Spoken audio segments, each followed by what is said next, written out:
Gracias, efectivamente, José Luis y amables televidentes. Recibimos en nuestros estudios, aquí en el puerto principal, al abogado Francisco Jiménez, virtual candidato a la alcaldía de Guayaquil por el movimiento Creo. Qué gusto que nos acompañe. Buenos días y bienvenido.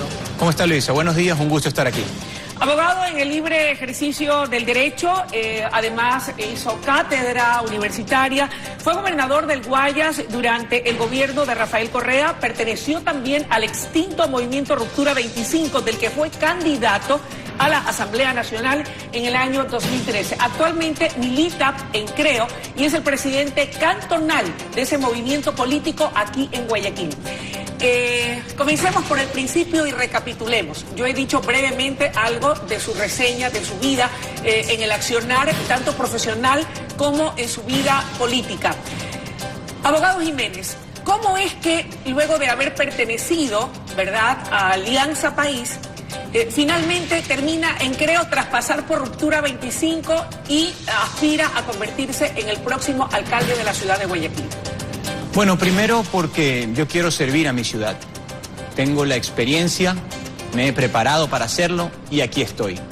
Respecto de los procesos anteriores, yo creo que nosotros formamos parte de un grupo de jóvenes quienes fueron convencidos por una propuesta de cambiar al país. Ya todos sabemos lo que sucedió y la decepción que eso significó para mucha gente, entre esos para nosotros también. Usted fue uno de los desencantados.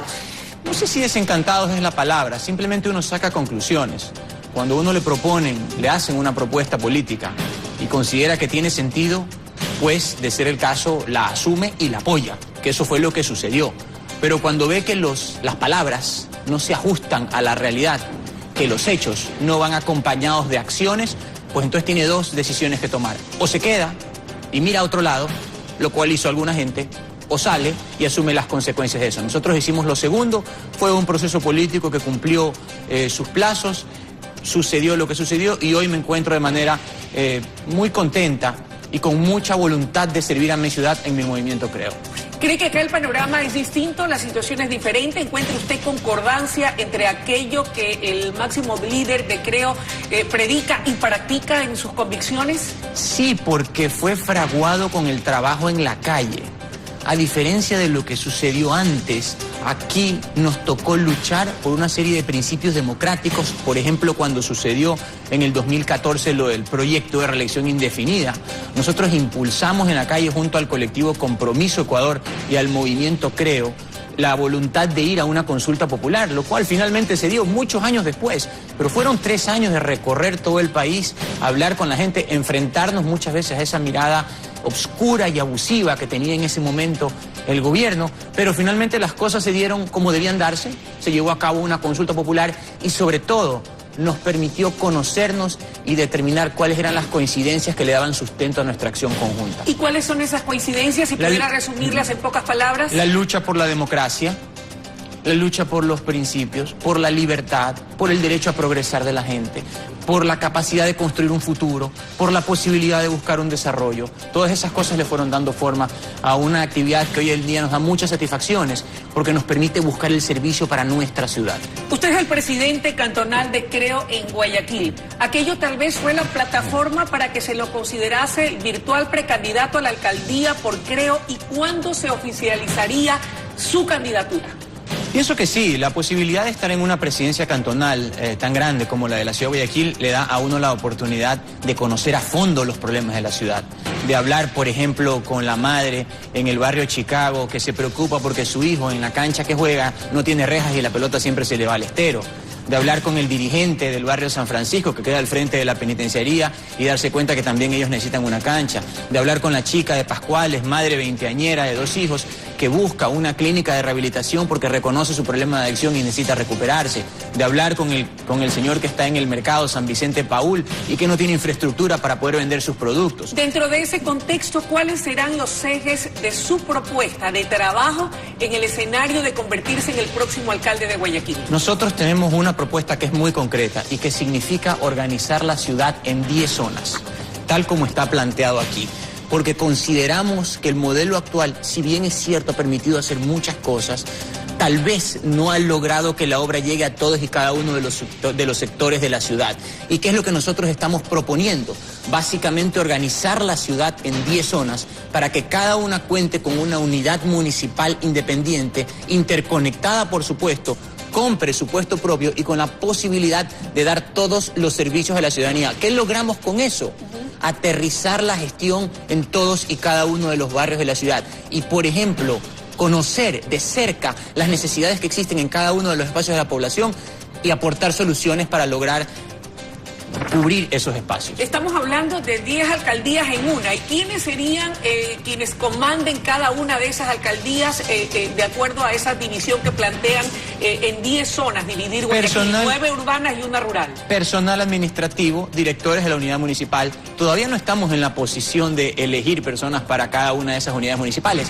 Yo creo que a eso vamos, pero todavía faltan algunas cosas para hacer para que eso se logre. El gran desafío es lograr pasar de una ciudad donde los policías metropolitanos, por ejemplo, se concentran en darle toletazos a los comerciantes urbanos, a una ciudad que priorice el trabajo. Y en ese sentido, ¿qué le ofrece usted al trabajador informal? Porque hay muchísimos y se han multiplicado. Muchísimos. Y no solamente son guayaquileños, viene mucha gente de fuera, del extranjero, venezolanos, peruanos, colombianos, que también están inundando las calles de Guayaquil. Porque esta siempre ha sido una ciudad de migración, tanto de dentro del país como ahora de fuera del país. Y Guayaquil está lleno de gente generosa, de gente positiva, de gente que busca salir adelante. Pero también tenemos que ofrecer una alternativa. En este caso, lo que nosotros hemos previsto, con base en la tesis de acercar la gestión a la ciudadanía, lo que hemos previsto es mejorar la infraestructura de los 47 mercados que existen en Guayaquil y sobre todo establecer corredores comerciales para quienes están en el comercio urbano puedan vender o expender sus productos con tranquilidad,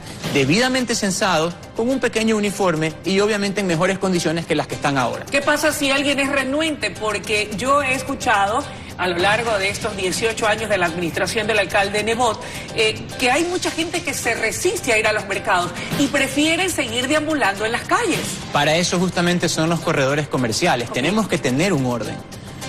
La ciudad crece, se suma gente, tenemos más necesidades cada día, pero tenemos que aportar soluciones eficaces y modernas, porque sobre todo lo que busca Guayaquil, lo que debe convertirse Guayaquil es en una ciudad moderna, arborizada, con servicios de punta, pero también con la posibilidad de darle una expectativa razonable de crecimiento a quienes deciden ir allí a hacer su vida. Abogado Jiménez, otro de los graves problemas que tiene la ciudad de Guayaquil y que no siendo competencia del municipio, sin embargo, es parte de la preocupación de quien ha estado y ocupa actualmente la alcaldía de Guayaquil y de muchos de los precandidatos o de quienes aspiran a llegar a la alcaldía, y es el tema de la seguridad.